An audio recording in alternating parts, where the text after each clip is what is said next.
So I was recently asked the question by Anthony on why socialism always fails as a beginner to economics and of course libertarianism. Socialism is an ideology that reaches so far outside the bounds of human nature and of course in the study of economics. When you talk about socialism, we first have to have some sort of working definition of socialism. You could of course take from what socialists argue of what socialism is, but if you analyse what socialists speak of, everything from their perspective is down to theory. So if you listen to socialists very carefully, everything is about their aspirations. Everything is about the theory of socialism. It's never about what it is in practice. It's just like trying to defy, the laws of gravity. If you write a book called The Theories of How Pigs Can Fly, it means nothing in the face of gravity. You could argue about in the hands of the community, but ask yourself in practice,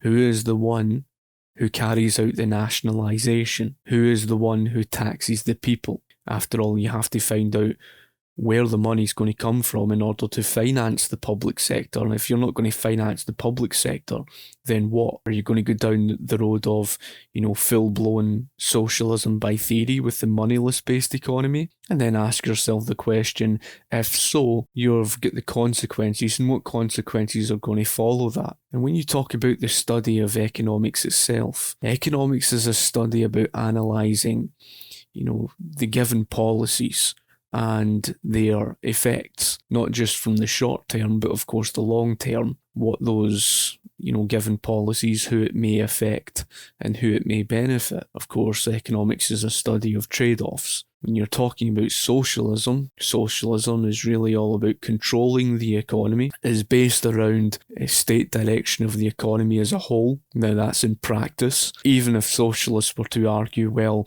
we don't support the state, or we don't support the state being involved at all. We support, workers' ownership. Well, it's all well said and done because they're still faced with a variety of problems. And of course, I've done videos on the economic calculation problem and everything. Again, you've got to look at the consequences of the actions. Let's just take, for example, socialists. They never accept market-driven prices. If they accept a system of money where there are prices, of course, socialists will never accept a higher price in the marketplace. They see the higher price as something as greed. They want everything to be so-called more affordable. So what is the socialist going to do about that? Well, they're going to try and control the price, aren't they? This is the very reason why socialists in every socialist economy have tried to control prices and artificially lower prices. It results in the very price shortage problems. Your perspective, you wouldn't understand, perhaps because you're a beginner to economics and trying to get to understand things. So their way of trying to fix that problem is trying to control the price to artificially lower it. But the disastrous consequences of doing that is that through price ceilings, they are faced with price shortage problems. And you could see that with the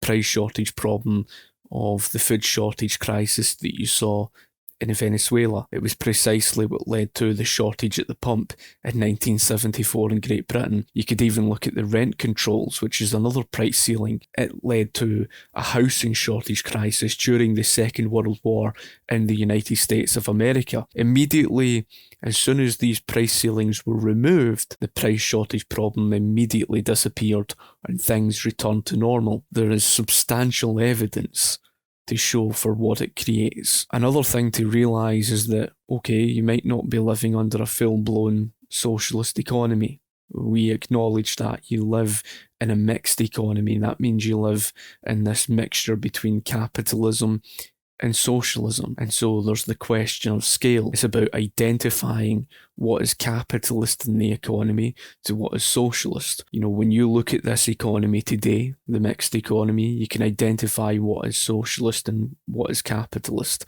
What would be capitalist would be prices being left be to the market, left to fluctuate. So, you see this with retail companies. You see the prices fluctuate as they change between summer to winter periods, etc. When you talk about socialism, again, you're talking about control over the market. When I speak about socialism and defining socialism, I define it from what is politically incorrect. In other words, what is not comfortable to socialists, the real world of socialism, in other words. Socialists want you to view socialism from their theory. They want you to view socialism from what they believe it to be. Even although they've not got any real world historical examples of their socialism, they could turn to this of the Paris Commune, or the anarchist Catalonia, or the Ukraine Free Territory, and even from understanding socialism to understand why they turned out exactly like you saw of Chaz, the Capitol Hill Autonomous Zone. The very reason why it resorts to that sort of violence, human nature itself defies socialism, because socialism goes against it. Human nature, we as human beings are very self-interested. We're very individualist. That's part and parcel of who we are as human beings. Through the mind of the Marxists, in other words, the socialists, the Marxists viewed human beings as indoctrinated. In other words, they think that we were just somehow born into this world, and somehow we were indoctrinated from birth to being different from one another. In other words, they want to create this egalitarian utopia. And that was the whole purpose behind their aim for the new man. Now, you would see the new man being put into practice in the Soviet Union, in places like Nazi Germany, unfortunately, and even China, and the disastrous consequences that would follow, because again, it would go against human nature. You would follow with that of totalitarianism, and many people were purposely starved to death. You saw that with Vladimir Lenin in 1921 to 22. Millions of people, I think it was about 5 million who were starved to death, all in the experiment of the new man. So in other words, socialism in its end goal doesn't accept the natural state of human beings, of mankind. You will come across socialists who will confuse you. And if you're a beginner to economics, then of course, socialists will throw you off with such garbage, because socialists will even try to redefine socialism to suit their own agenda. Going back to the whole thing on theory and practice. Theory and practice are two entirely different things. It's all well them speaking about their aspiration for what socialism is supposed to be. When they go to put their, ideology into practice, human nature again defies them. Their attempt to control the economy leads to disastrous consequences. Well, if you're speaking about economics, socialism does not accept the freedom of the marketplace. So in other words, it doesn't accept free-flowing, fluctuating prices in the marketplace. The socialism that could not reach the end goal of socialism. In other words, it couldn't reach communism in theory. So they'll say to you, oh, well, that wasn't the true face of socialism. That wasn't socialism because it wasn't achieved. Again, it's practice. The reason they couldn't reach that end goal is because it's completely irrational. It's impossible to reach it. That's something. For example, their end goal would be to try and achieve the moneyless, the classless, and the stateless system. But the true face of it ends up like you see of the Soviet Union. And that's why they were trying to call it state capitalist. The reality was it was just basically the true face of communism. It was totalitarian. It was basically the state controlling the entire economy. Everything was to be produced by the central planner. The central planner dictated everything. The state central planner would even try to control the prices and everything, but there's millions of prices in the marketplace. It would be impossible. In order to reach the theory and end goal of socialism, they're going to need to try and get rid of the private sector 100%, aren't they? It's not a case that private individual owners will just, get rid of their private ownership and just give it up through negotiating. It's not like the government just negotiates with private individual owners, or those who may own their own private land, or those who may own their own private business. It's done through force. In other words, coercion. Nationalization in the public sector, etc., is brought forward through force. So even if you go down the road, theoretically, of them completely ridding the economy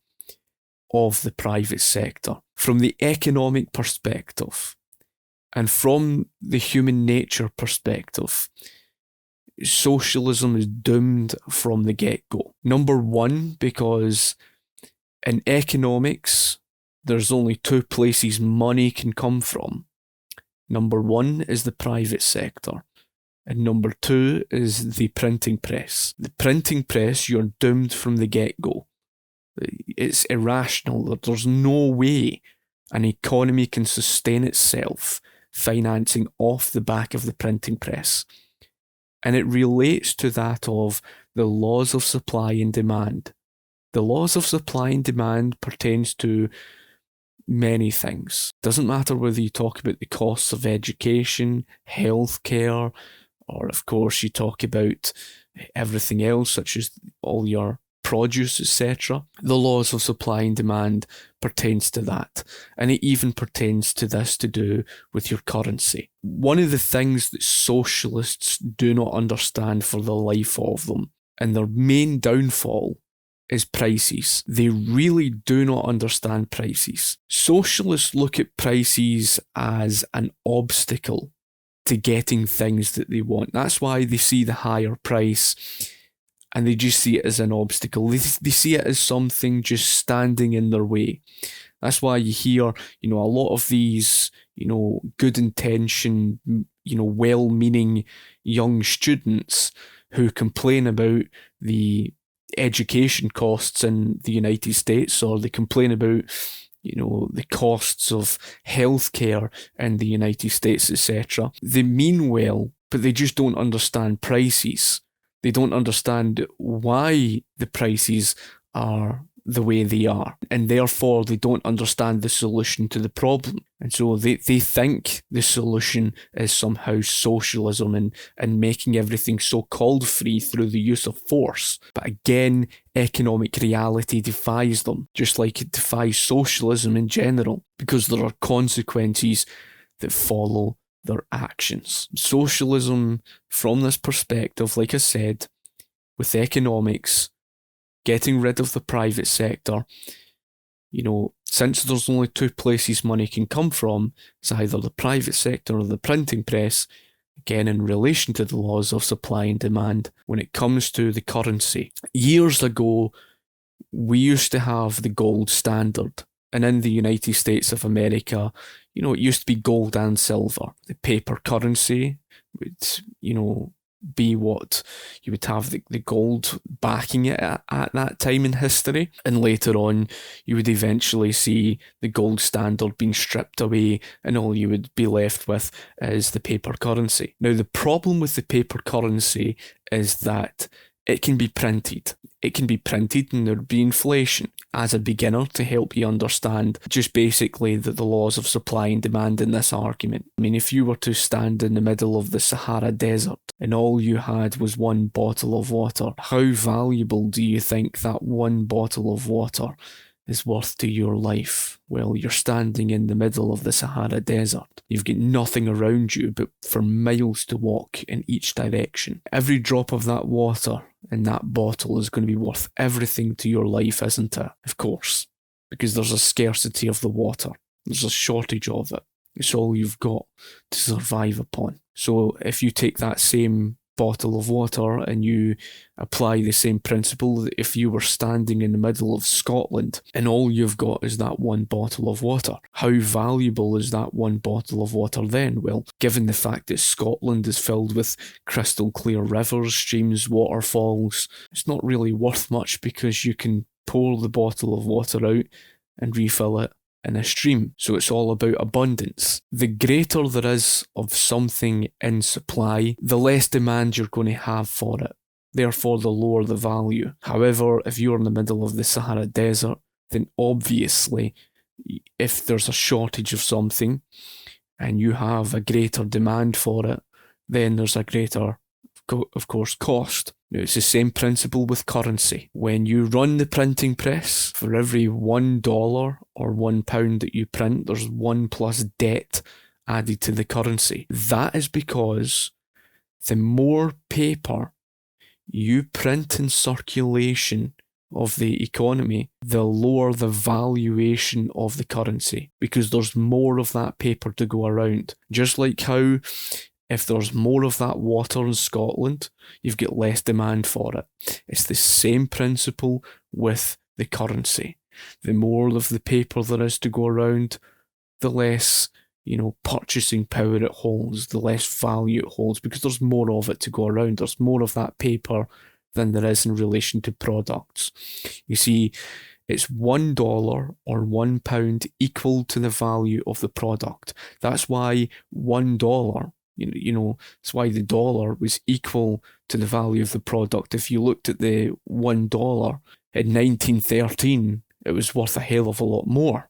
But in today's value, the dollar is worth practically nothing. The reason why it's so important that you understand this, Anthony, this is one of the main downfalls of socialism, because it leads to serious inflationary problems. And when these serious inflationary problems prop up, socialists try to react to the inflation by trying to control things in the economy. Again, we would see this in British economic history. There was the heavy nationalisation, so basically a heavy public sector. There was very little of the private sector left. So, the taxpayer was bled dry. This is why Thatcher said, the problem with socialism is you'll eventually run out of other people's money. Well, they were running out of the private sector taxpayers' money. There's barely a private sector left. How can you possibly finance a massive big bloated public sector?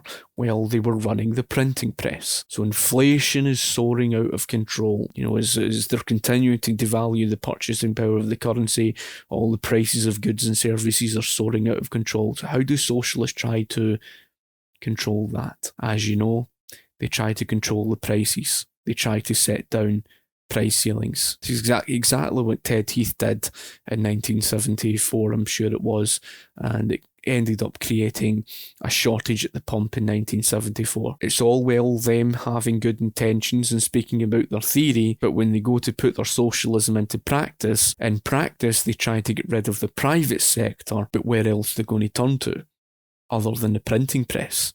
Well, that's it. Their only other option is the printing press, and the disastrous consequences of their actions. It's not an if, it's not a maybe, it's not a but, it's an understanding of basic economics. If you run the printing press and the laws of supply and demand, the greater the supply of that paper to go around, the less value it holds. And the disastrous consequences is once you reach about 10% inflation, the inflation grows out of control, so much so to the point you can no longer control inflation. It hits hyperinflation, and you end up just like Venezuela, where they end up dumping the currency. It's no longer worth anything. It becomes rubbish. You may as well use it as toilet paper. They can't even buy one toilet roll with, what looks like millions. They could look like millionaires because of all that printing of the currency. And this has been the case throughout recorded history. I mean, you've seen it in Zimbabwe, you've seen it in Chile in the early 1970s. Their goal, because it's important to understand, and intention may be to get rid of the private sector, to, make people better off. But the consequences are they don't understand that they may have good intentions and how you intend for something to happen, but they don't understand that just because you intend for it to happen, it doesn't mean to say it turns out that way in practice. Analyse socialists and what they say theoretically very carefully. When it comes down to it in practice, there are disastrous consequences for their actions. The second fault, when it comes down to the economic calculation problem, they are what you call control freaks, because socialists will never for the life of them accept market-driven prices. I think it's important that you watch my 3 videos on the economic calculation problem. This is one of the biggest downfalls of socialism in regards to economics. How often have you heard socialists arguing about how, the market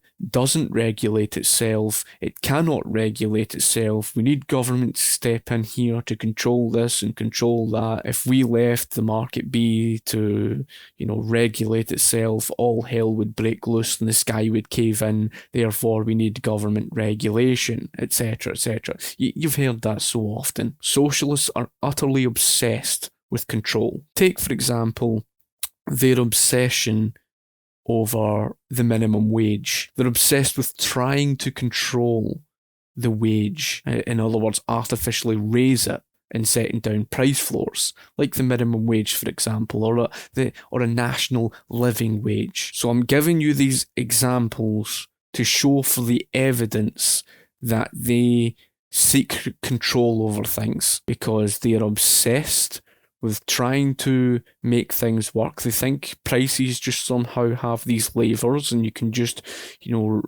raise the price or lower the price, and they're trying to control everything. With price floors, it results in surplus waste problems.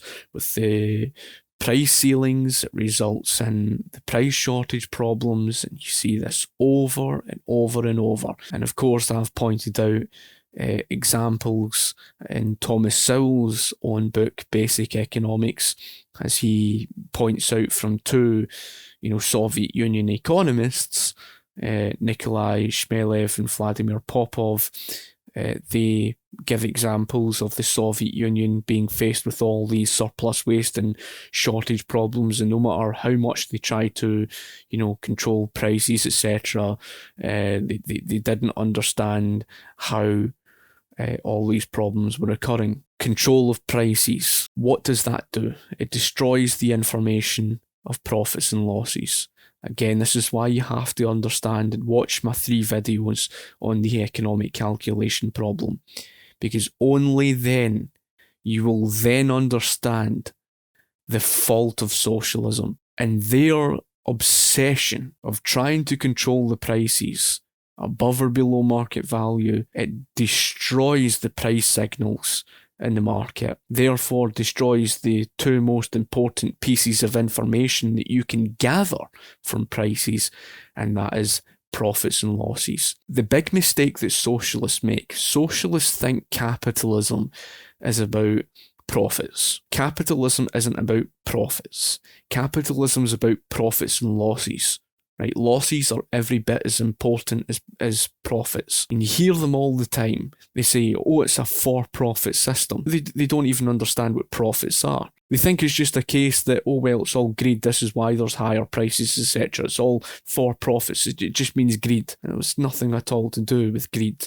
That's not why there's higher prices in the market. And so they don't understand what profits are. They think profits, again, are just something there as an obstacle. Or just, like the higher prices, they think profits is just something of people filling their own pockets as a surplus. They don't understand that profits and losses are signals. Prices are signals and hold valuable information.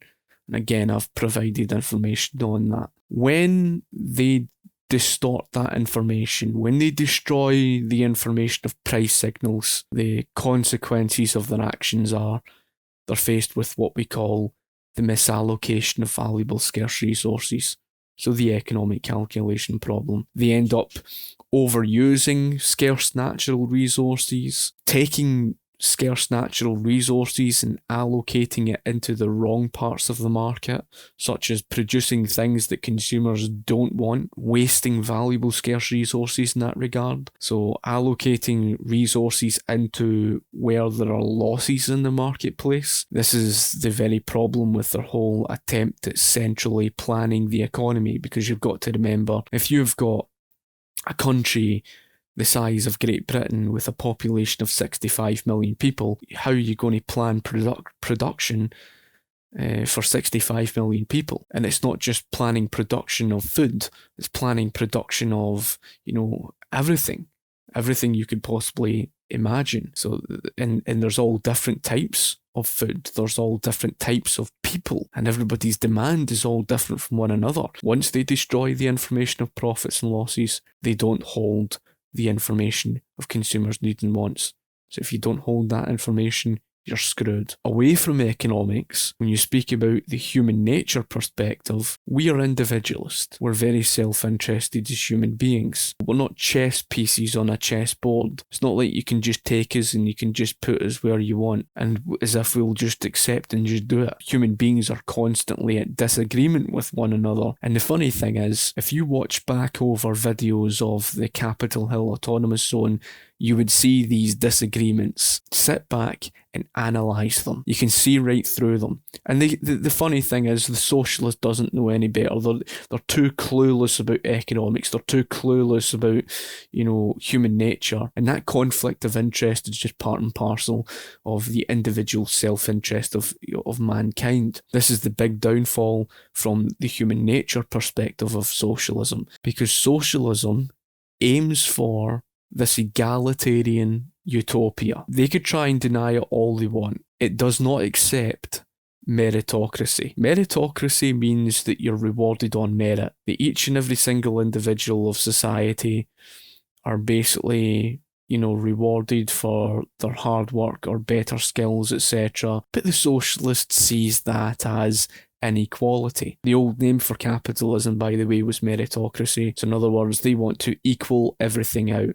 They want to try and force those who work hard and are better skilled and force them to get more or less the same as those who do not. If they try to deny that, they're trying to deny basically what socialism actually is. When they try to get rid of the private sector, and let's just theoretically say that they do, hypothetically speaking, let's just say they get rid of the private sector completely, forget the economic argument for a second about them running the printing press, etc., because let's just go down the road of the theory of a moneyless based economy. Even then, they would be faced with the absence of price information signals. So they'd be still faced with the economic calculation problem because there's no information of prices. That's the first thing. The second thing, because we are naturally self-interested, the problem is there's no individual ownership. After all, there's no private individual ownership. So there's no private sector. You don't get to run your own private business. You don't get to be a freelance photographer or a freelance graphic designer or a freelance hairstylist or whoever you are. You don't get to be anything of your individual self. You don't get to own for yourself. And there's a historical example of this with communal ownership. And you would see it with the starving time. In other words, the reason why the communal ownership of property led to the starvation was because the workers could not work for the fruits of their own labour. In communal ownership, in the name of collective ownership, everything that was to be produced was to be put into a communal pool. So in other words, everything is collectively owned. That's what collective ownership means. There is no individual in this. It's the subordination of the individual. Whenever you listen to some socialists socialists just don't understand economics. They don't even understand socialism themselves. Whenever they try to describe to you socialism and they try to correlate personal ownership of possessions with that of socialism, they are completely lost. Socialism is not about personal ownership. Personal is a word pertaining to the individual. Common sense would tell you, and an understanding of the English language would tell you, that personal pertains to individual ownership. Collective ownership is not individual ownership. Collective ownership is collective ownership. It's communal ownership. It means everything that's to be produced is put in the communal pool. And the historical example of that was the tragedy of the commons. It led to starvation because of the free rider problem it was faced with. I'm not going to go into that. The main reason for why that happened is because through communal ownership of property, they could not work for the fruits of their own labour. You as an individual sitting in where you live right now, and you could just sit around, look around you, look at your possessions. That all came as a result of private individual ownership. That came from private businesses, and that came from the ability to own the fruits of your own labour. That is something that communal ownership rejects. If you take away our ability of owning our own possessions, in other words, you have to take away our secure private property rights, then people lose the will to live. And that's exactly what happened. It led people to starvation. Now, like I said, you talk about the new man that they tried to create because they do not accept human beings for who we are.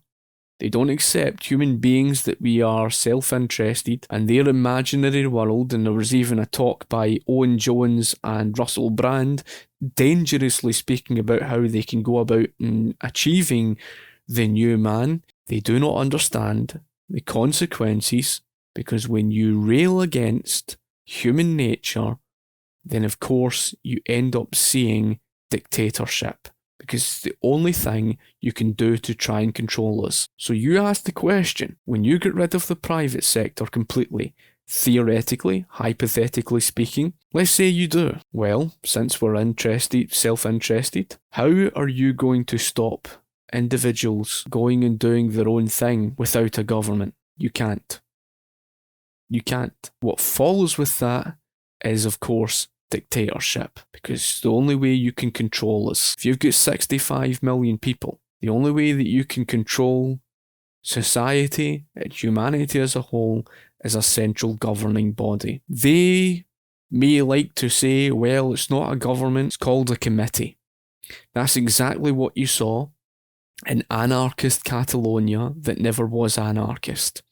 It was a committee that ended up letting people out of prison, giving these prisoners, these criminals, special privileges to then bully and terrorise, innocent people, to try and force them into their regime, into their way of, life. And you saw this in the Capitol Hill Autonomous Zone. It's why there was so much conflict, and of course, people with the self-interest. Take, for example, the guy sitting in his motor and he's losing his nut because someone's took his car key, right? Because there's no secure private property rights. Therefore, individuals think they can just go and do whatever the hell they like and just take whatever possessions they like, because after all, it's their view of anarchy. When people start to seek their own self-interest, such as those who seek to leave, after all, if you're forcing, and this was an interesting point touched upon by, of course, Christian Niemiec in his book, Socialism, the Failed Idea That Never Dies. That book doesn't really cover about the failure of socialism and how and why it fails, but he does touch upon a lot of the examples in history from each of his chapters, and provides a lot of interesting quotes. But one of the things he addresses, I didn't understand at first. And when I read it, it's a really interesting insight, and it's so true when you think about it. And that is the fact that when they have you living under socialism and you're living under this communal ownership, etc., and you're working for the collective, if you ever seek to leave that commune and try to leave the country, they will punish you for it. The reason being is because you would be viewed as a traitor to the collective, because somehow you owe some sort of debt to the collective. So it becomes very authoritarian, and there's disastrous consequences for that. The only way they could try and achieve their end goal was through authoritarianism, was through dictatorship, was trying to control people like chess pieces on a chessboard. And the more you tried to control people, the more depressed people became, the more people tried to escape. That's why you saw the Berlin Wall. It's why the wall existed. Because after all, if there's no wall, then how can you stop them? And if there's no government, how can you stop individuals? You can't. There is only one way, and that's by, building a wall. That's why the Berlin Wall existed. It's why, you have the authoritarian dictator, barbed wire, etc. And it's really hilarious the lengths that people went to. And even how innovative people became in desperation to escape such evil regimes like that of East Germany, where someone, it created his own hot air balloon. I mean, it's truly magical. It's probably one of the funniest things that I've ever seen. You can't escape that authoritarianism. After all, you require the coercion to try and get rid of the private sector to begin with. And even if you were to ask socialists, because they believe that the state would just wither away after nationalising everything, well, you ask them, well, how's it going to wither away? And they never give you a direct answer. It's just like how they will never give you an answer that even if you get rid of the private sector and there's no state or whatever, well, how are you going to stop people like me going and doing my own thing and starting up my own private business? Because there's no government to stop me. Well, that's where they come in and act as dictators. So there you have it. It's socialism all in one. I hope I've explained this as best as I could. You're a human being, you're an individual, you're your own unique self. The only way that you can have this communal ownership is by sacrificing your own individual needs and wants. And when you go back to the whole thing on the economic calculation problem, and you look at the millions and millions of different products out there in the market, hell, take food alone. Hundreds and hundreds and hundreds of different options of different types of food.